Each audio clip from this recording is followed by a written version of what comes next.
하나님께 집중하는 시간, 하루의 시작을 하나님과 함께 11월 29일 금요일 물결 어웨이크닝 말씀입니다. 시편 85편 4절에서 8절입니다. 우리를 구원해 주신 하나님, 우리에게 다시 돌아와 주십시오. 주님께서 우리에게 품으신 진노를 풀어 주십시오. 주님께서 우리에게 영원히 노하시며 대대로 노여움을 품고 계시렵니까? 주님의 백성이 주님을 기뻐하도록 우리를 되살려 주시지 않겠습니까? 주님의 한결같은 사랑을 보여주십시오. 우리에게 주님의 구원을 베풀어 주십시오. 하나님께서 무엇을 말씀하시든지 내가 듣겠습니다. 주님께서 우리에게 평화를 약속하실 겁니다.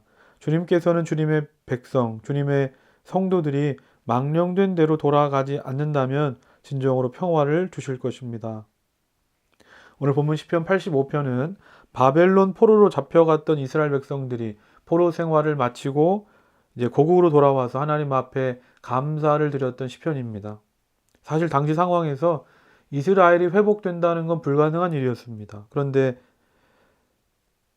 하나님께서 당시 페르시아 제국의 고레스 왕의 마음을 움직여 주셔서 포로로 끌려간 지 70년 만에 다시 고국으로 돌아올 수 있게 된 겁니다. 그런데 오늘 말씀을 보면 좀 이상합니다. 이스라엘 백성들은 여전히 하나님께 회복의 기도를 드리고 있다는 겁니다. 4절 5절입니다. 우리를 구원해 주신 하나님, 우리에게 다시 돌아와 주십시오. 주님께서 우리에게 품으신 진노를 풀어 주십시오. 주님께서 우리에게 영원히 노하시며 대대로 노여움을 품고 계시렵니까? 이게 무슨 말입니까? 포로 생활이 끝나고 돌아와서 겉으로 봤을 때는 모든 것이 다 회복된 것처럼 보이는데 그들의 내면은 회복되지 못했다는 겁니다. 여전히 마음에는 불안함이 가득하고 무엇으로도 채워지지 않는 공허함이 있습니다. 그렇습니다. 외적으로는 내가 원하는 걸 다 이루었고 목표를 달성했습니다. 그런데 이상하게도 내 마음은 평안하지 않고 내 마음에 기쁨이 없는 겁니다. 8절입니다. 하나님께서 무엇을 말씀하시는지 내가 듣겠습니다. 주님께서 우리에게 평화를 약속하실 겁니다. 주님께서는 주님의 백성, 주님의 성도들이 망령된 대로 돌아가지 않는다면 진정으로 평화를 주실 겁니다. 하나님께 외적으로, 내적으로 회복을 구하는 기도를 드리고 나서 이 8절의 고백을 한다는 겁니다. 이제는 하나님께서 하시는 말씀을 듣겠습니다. 왜냐하면 진정한 평화는, 진정한 회복은 하나님께 있기 때문입니다. 이겁니다.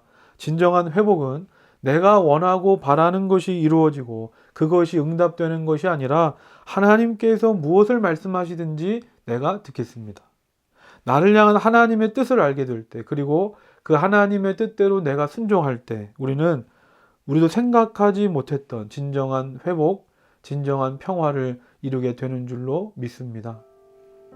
다 같이 묵상하고 기도합시다. 진정한 회복은 하나님께 있는 줄로 믿습니다. 외적 회복을 넘어 내적 회복을 구하게 하옵소서. 하나님께서 무엇을 말씀하시든지 듣겠습니다.